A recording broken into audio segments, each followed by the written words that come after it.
Assalamualaikum warahmatullahi wabarakatuh. Apa khabar anda semua pada hari ini? KSM harapkan kita semua gembira dan ceria di samping keluarga tercinta. Okey, kita baca doa dulu ya. Bismillahirrahmanirrahim. Waj'alna min baini aydihim sadda wa min khalfihim sadda fa'aghshaynahum fahum la yubsirun. Amin amin ya rabbal alamin. Baiklah, tak nak buang-buang masa lagi. Jom kita teruskan dengan kisah yang pertama untuk hari ini.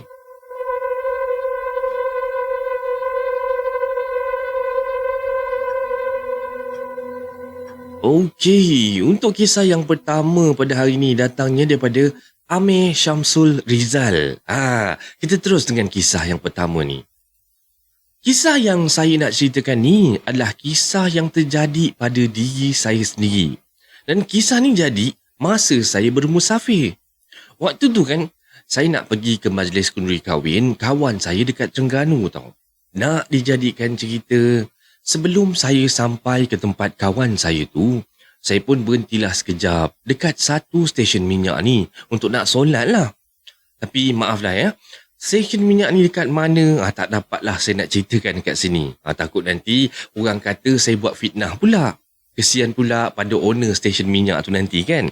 Okey, yang saya cuma boleh beritahu, stesen minyak ni baru jugalah dibuka tau.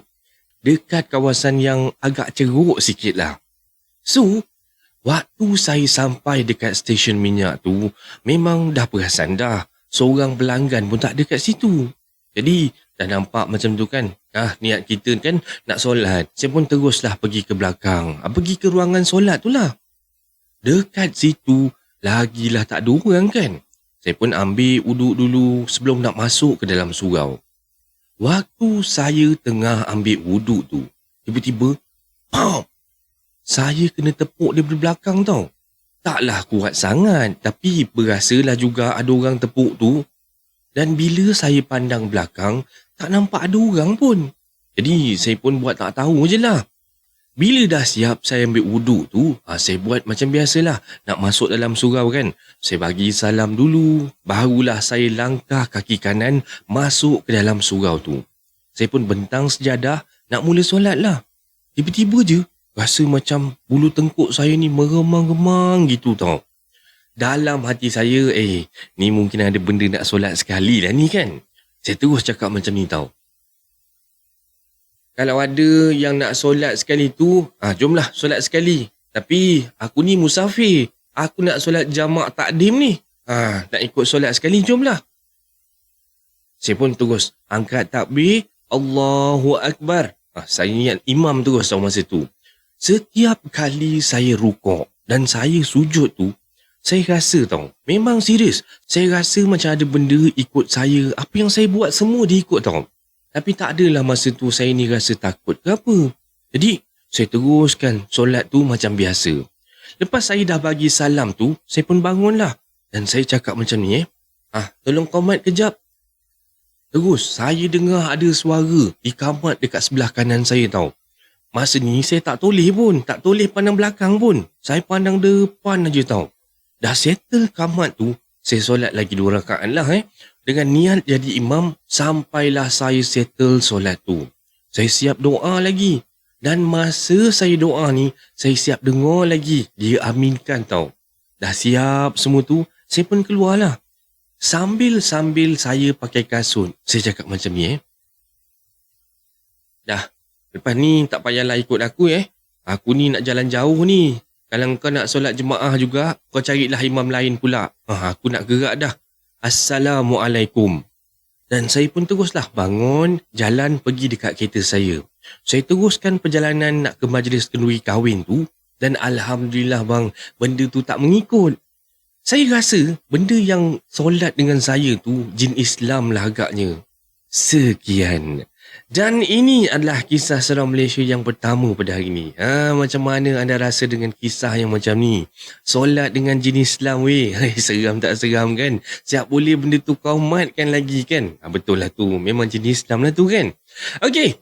Sebelum kita terus dengan kisah yang nombor 2 pada hari ini, Abang KSM bacakan komen daripada pendengar dulu. Daripada Siti Haslimas Ahmad. Assalamualaikum Abang KSM. Waalaikumsalam. Saya Hadi. Motosikal Tok Asin dalam cerita ditahan hantu Mak Gempit tu macam motosikal Tok Dalang Upin Ipin pula. Betul juga kan? Tapi motor Tok Dalang bukan warna kelabu ke? Motor dia tu warna merah. Okey, seterusnya daripada Putri Sepi 5445. Salam Abang KSM. Doakan ayah saya sekarang dia muntah darah pula. Ya Allah. Yalah, semoga dipermudahkan urusan Putri Sepi dan keluarganya tu ya. Semoga ayahnya tu sembuh seperti biasa. Amin amin ya rabbal alamin. Seterusnya daripada Nur Syazwani 5911. Assalamualaikum. Waalaikumsalam. Selamat petang KSM dan sahabat-sahabat semua. Terima kasih Nur Syazwani atas komennya tu ya. Okey. Tak nak buang-buang masa lagi, jom kita terus dengan kisah yang kedua untuk hari ini.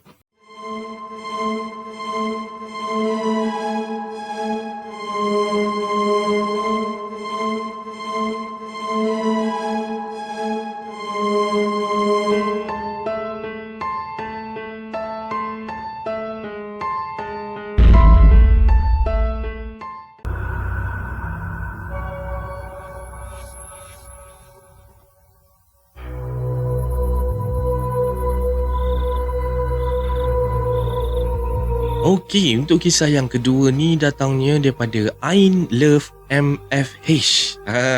Jom kita terus dengan kisahnya. Saya nak ceritakan satu kisah waktu saya diganggu ketika solat. Macam kisah yang pertama tadi, kisah yang kedua ni pun berkenaan dengan gangguan waktu solat. Kisah ni berlaku beberapa bulan yang lepas tau.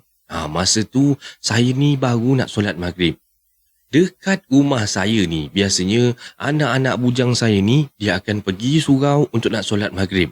Dan diorang akan stay dekat surau tu sampailah ke isyak. Lepas isyak tu baru diorang balik rumah. Jadinya, tinggallah saya sorang-sorang aja dekat rumah tu. Nak dijadikan cerita kan, masa maghrib tu, saya macam biasalah akan solat sorang-sorang dekat hall aja. Yelah, malas saya nak naik atas, masuk bilik nak solat ke atas tu. Masa mula-mula saya nak solat tu, saya dengar cermin tingkap saya tu kena ketuk-ketuk tau.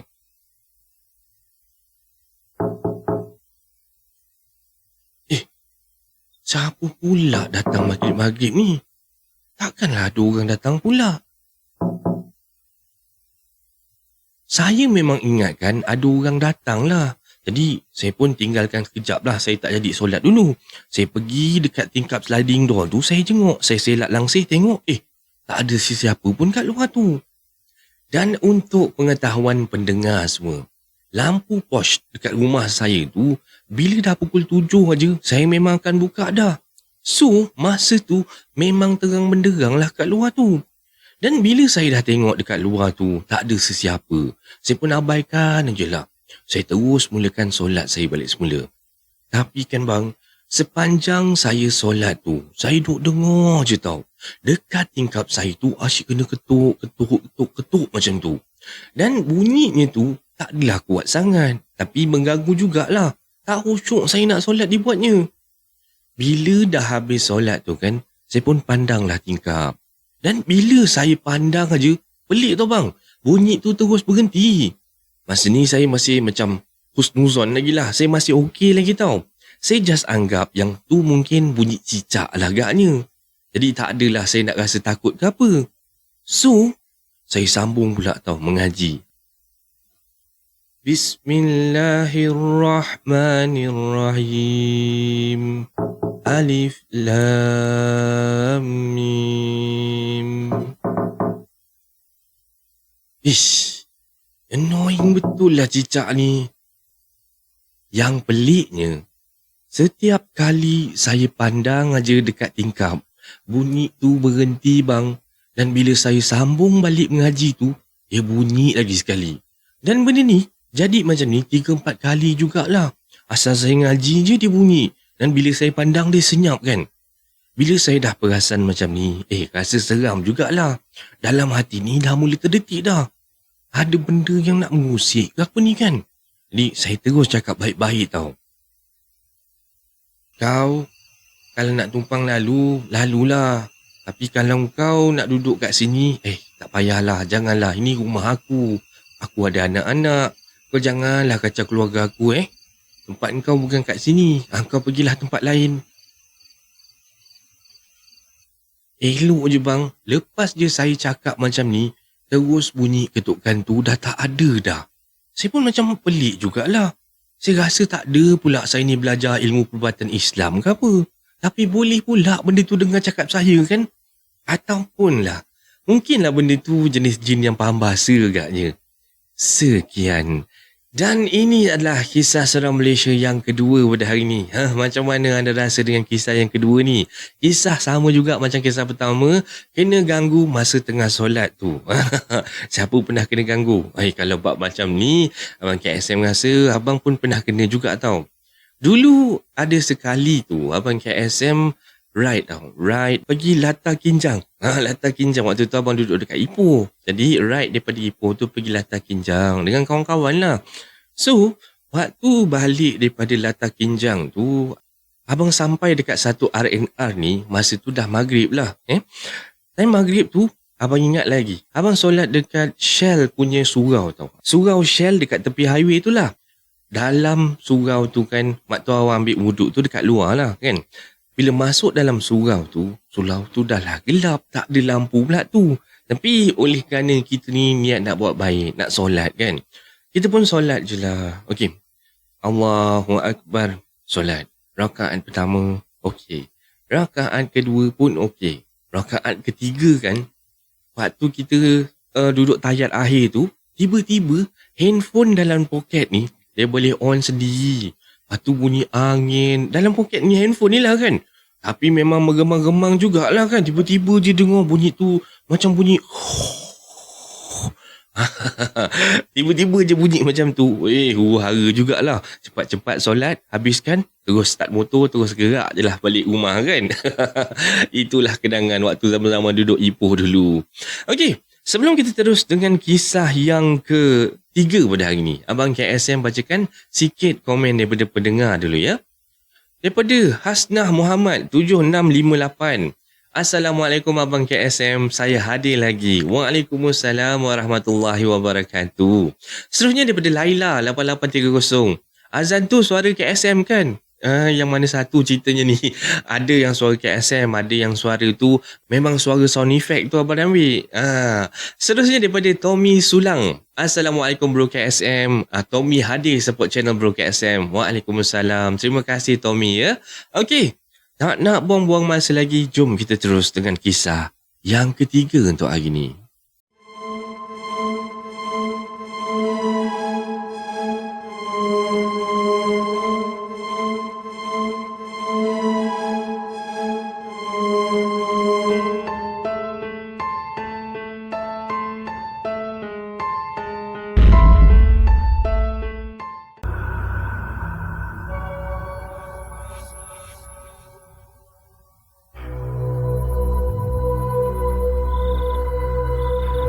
Okey, untuk kisah yang ketiga ni datangnya daripada Mayang Sari. Kisah yang saya nak ceritakan ni adalah satu kisah yang terjadi pada saya waktu bekerja dekat Bandar Melaka dulu. Sebenarnya kan, saya nak ceritakan pasal seorang kawan saya ni lah. Dia ni pada saya lah, seorang perempuan yang agak alim lah orangnya. Setiap kali waktu solat, azan tu belum habis lagi. Dia dah cepat-cepat dah pergi bilik air, siap-siap ambil wuduk apa semua kan. Saya letakkan nama dia sebagai Mila lah ya. Dan Mila ni sebenarnya nama yang samaran lah. Nama yang saya letakkan saja. Bukan nama sebenar ya. Okey. Si Mila ni, dia baru je masuk kerja kat tempat saya.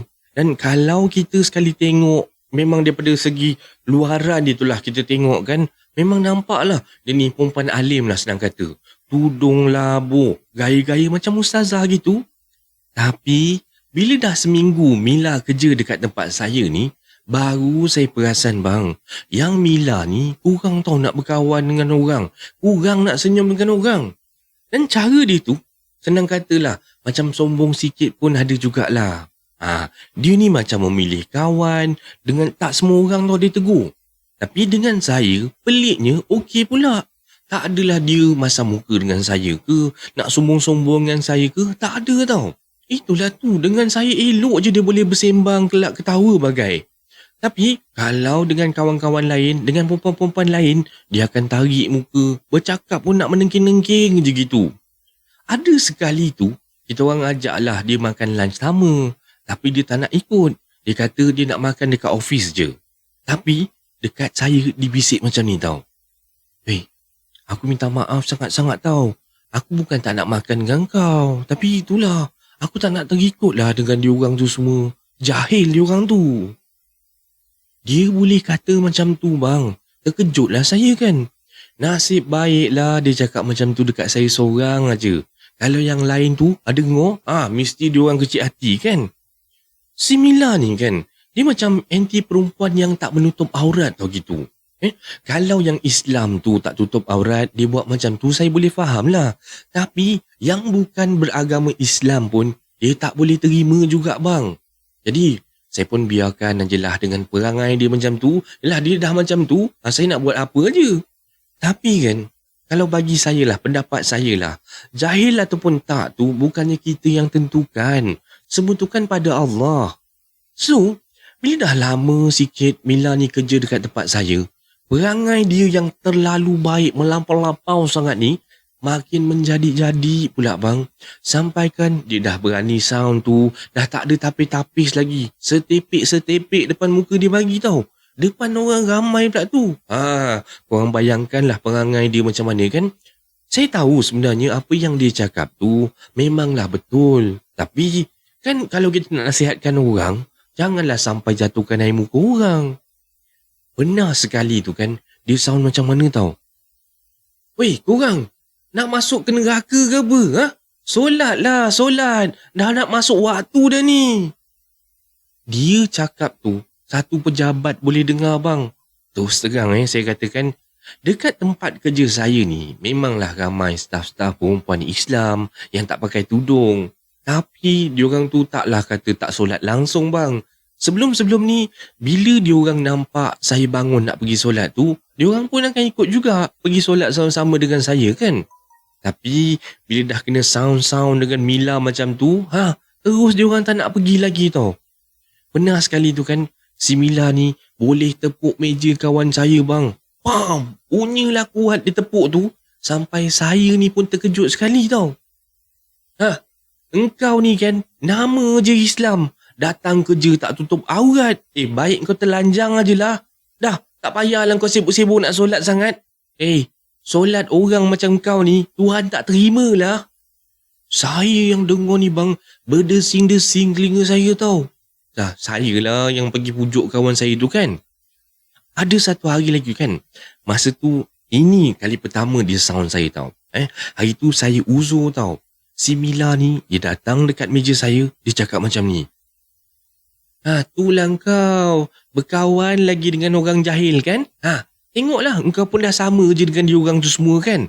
Sekarang ni Zohor dah nak habis dah ni. Kau nak tunggu apa lagi? Pergilah solat.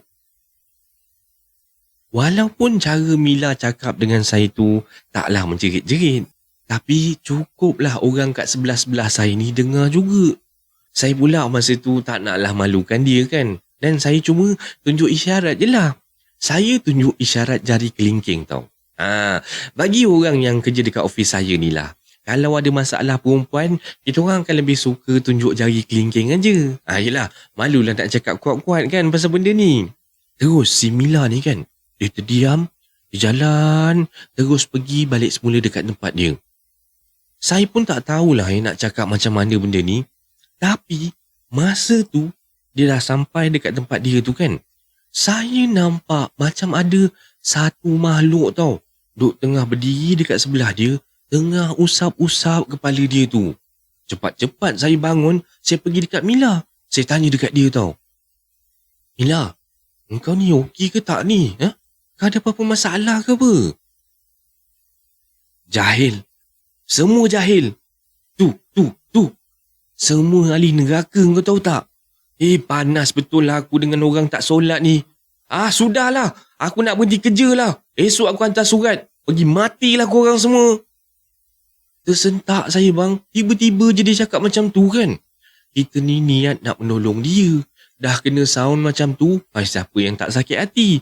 Saya pun terus bangun, terus menundung je lah. Pergi ke tempat saya semula tau. Malaslah saya nak kacau orang dah berangai macam tu kan. Apa benda lah agaknya yang saya nampak hari tu? Yelah, selama saya hidup ni, saya tak pernah nampak pun benda-benda macam tu tau. Dan saya ni bukannya ada sixth sense ke apa. So, bila saya dah nampak macam tu kan, saya tahulah yang sebenarnya si Mila ni dia ada masalah lah agaknya. Kita ni bukannya tak nak tolong bang, tapi nak ke dia dengar nasihat orang jahil macam saya ni? Sekian. Dan ini adalah kisah seram Malaysia yang ketiga pada hari ini. Macam mana anda rasa dengan kisah yang macam ni? Ada tak korang kawan-kawan yang macam ni? Terlebih baik sangat-sangat kan? Itulah dia kan. Manusia zaman-zaman sekarang ni, yelah nak pula dah ujung-ujung dunia ni kan. Macam-macam perangai tau. Itulah tu sekarang kan, kalau Abang KSM tiba-tiba je ada orang buat muka masar macam nak marah-marah ke apa kan. Abang KSM buat tak layan je lah. Kalau ada nak cari pasal pun, Abang KSM diamkan aja, senyum je. Lepas tu Abang KSM jalan je lah. Sebab yelah, zaman sekarang ni kan, manusia dah terlalu ramai, dia terlalu stres dengan hidup kan. Kita ni kalau boleh santai-santai, tenang-tenang je lah. Ingat Allah banyak ya.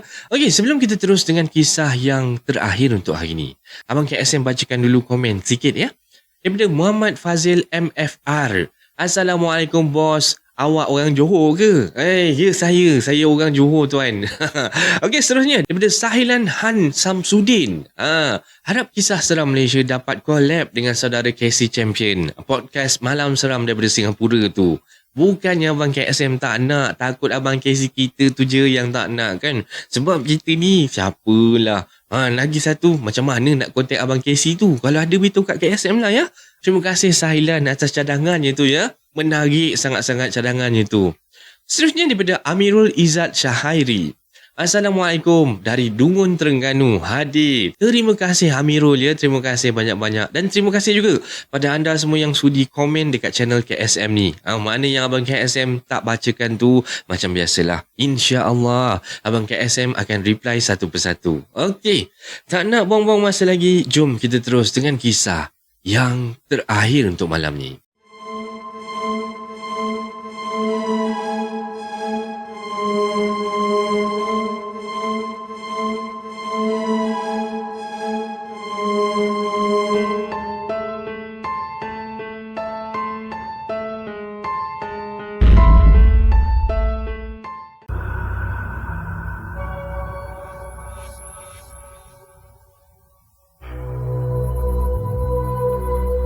Okey, untuk kisah yang keempat ni, kisah yang terakhir pada hari ni, datangnya daripada Miza Muhammad.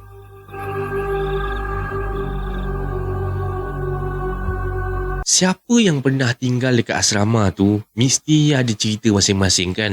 Macam-macam cerita kalau kita duduk dekat asrama.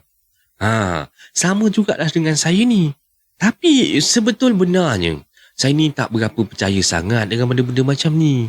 Sampailah satu hari tu, benda ni terkena sendiri kat batang hidung saya tau. Nak dijadikan cerita kan, biasanya kalau dekat asrama, bila tiba je waktu solat, kita orang semua nak kena turun surau untuk nak solat berjemaah kan. Tapi biasalah, tak semua pelajar akan turun ke bawah tu. Termasuklah dengan saya, dengan geng-geng saya tau bang. Yelah, memang tak mengikut arahan lah ceritanya. Kita orang satu geng ni memang liat sangat nak turun ke surau tu tau. Dan bilik asrama kita orang ni dekat tingkat 3. Rasa letih sangat nak turun ke bawah tu bang. Jauh gila tau. Turun tu nanti satu hal. Nak naik balik semula tu nanti, ya Allah, bercinta rasanya nak panjat tangga tu bang. Jadi, kita orang ni memang selalulah tak turun solat. Kita orang akan sembunyi-sembunyi lah. Solat dalam bilik aja kan. Okeylah. Dalam bilik saya ni ada 8 orang pelajar tau yang tinggal sekali dalam tu lah. Satu hari tu, kawan saya 5 orang tak boleh solat. Yang boleh solat cuma 3 orang aja. Saya dengan 2 orang kawan saya lagi. Okey, sebelum saya nak sambung cerita saya ni, saya ceritakan sikit kedudukan bilik saya ni. Bilik kami ni, bilik yang paling ujung sekali tau. Senang kata, dekatlah dengan tandas tu. Kita orang ni kalau nak pergi tandas kan, keluar je pintu bilik tu, dalam 7 langkah, 8 langkah macam tu, dah jumpa dah bilik air. Dan sebelah bangunan asrama sekolah kami tu, hutan tau bang. Hutan memang hutan tebal. So, masa tu kan, saya, Ika dengan Mira ni, 3 orang ni yang boleh solat ni kan. Jadi kita orang pun pergilah ke tandas untuk nak mandi, nak ambil wuduk semualah. Yang kawan saya yang lagi 5 orang tu, diorang duduk je lah dalam bilik main phone kan. Mulanya tu tak ada apa-apa pun. Macam biasa je lah. Smooth je tau. Kita orang keluar daripada bilik, terus pergi ke tandas tu nak mandilah. Tak ada apa-apa gangguan pun yang jadi. Masa kita orang tengah mandi tu, kita orang siap bergembira, ketawa, menyanyilah. Biasalah bang, orang perempuan kan. Kita orang memang sengaja pilih bilik air tu sebelah-sebelah je. Bilik air yang nombor 1 tu saya. Yang keduanya tu pula si Mira. Yang ketiga tu Ika. Memang rapat-rapat je lah. Itu yang kita orang sambil mandi, sambil buat lawak, sambil ketawa bergelak asakan lah dalam tu kan. Tak sedar masa tu dah nak dekat maghrib. Masa saya dah siap mandi tu, saya pun keluar lah. Saya tunggu dia orang ni kan, dekat depan pintu tandas, depan cermin tau. Sambil-sambil saya tunggu dia orang tu, saya pun belik-belik lah muka saya. Tapi kan, tunggu punya tunggu. 10 minit pertama tu saya tunggu, dia orang ni tak siap lagi. Masa ni saya diamkan je lah. Yelah biasalah kan perempuan, kawan saya tu memang mandi lama sikit. Jadi saya pun tunggu lagi. Dah 20 minit pun dia orang tak keluar lagi. Saya masa ni dah macam dah kenapa pula dia orang ni. Sampai 30 minit bang, saya duduk dekat luar tu, dia orang tak siap-siap juga kan. Saya dah pelik dah. Kenapa lama sangat dia orang ni mandi? Jadi saya pun panggil lah dia orang. Weh korang, bila nak siap ni? Korang buat apa je kat dalam tu lama-lama? Dah lah weh, aku gerak dulu Jumpa kat bilik nanti tau. Masa saya cakap macam ni pun, saya masih dengar lagi tau bang. Bunyi air, bunyi diorang ketawa-ketawa. Tapi diorang tak jawab pun saya tu. Jadi, saya pun lantakkan aje lah. Saya terus jalan untuk nak balik semula ke bilik saya. Bila saya dah sampai dekat bilik, saya terkejut. Sebab dalam bilik saya tu tak ada sesiapa pun. Member saya yang 5 orang tu, seorang pun tak ada kat dalam tu tau. Mana semua orang pergi ni? Dia orang ni pun, apa benda lah. Nak pergi mana-mana pun cakap Tapi masa ni, saya buat tak kisah je lah kan. Lantaklah dia orang nak pergi mana pun. Saya terus pakai telekung, terus solat maghrib kat situ. Dan bila saya dah selesai, dah siap solat maghrib tu, saya terus turun bawah, pergi surau lah untuk nak solat isyak dekat bawah tu. Serius tau masa ni. Saya tak rasa apa pun. Sampailah saya masuk dalam surau, terus lemah lutut saya bang. Sebab saya tengok kawan-kawan saya tu, si Ika dengan si Mira tu, dua-dua dah ada dalam surau tau bang. Punyalah terkejut saya tengok diorang ada dekat situ. Macam mana pula diorang boleh ada dekat surau ni? Padahal, masa saya keluar daripada tandas tadi, saya masih boleh dengar lagi suara diorang duk gelak ketawa kat dalam tandas tu kan. Ikan nampak je saya, dia terus tegur saya tau. Weh, sini. Lah kau, kenapa kau turun lambat ni? Kau ni bahaya tau, kau duduk kat atas tu sorang-sorang. Kejap. Bila korang turun ni? Lah, bila masa pula kita orang naik atas? Tadi kan lepas makan, kita orang terus pergi surau lah. Mana ada naik atas? Saya terus terdiam bang masa tu. Waktu prep tu, saya tanya lagi kat dia orang tau. Masa waktu prep ni, semua kawan-kawan satu bilik dengan saya tu ada sekali. Weh, korang, cakaplah betul-betul. Tadi korang betul ke tak naik atas? Masa ni, semua kawan-kawan saya tu iyakan bang. Masing-masing tak naik atas pun masa tu. Habis tu, dekat atas tadi saya ni dengan siapa? Saya mandi dengan siapa? Dan esoknya tu, saya demam panas bang, menggigil-gigil badan saya ni.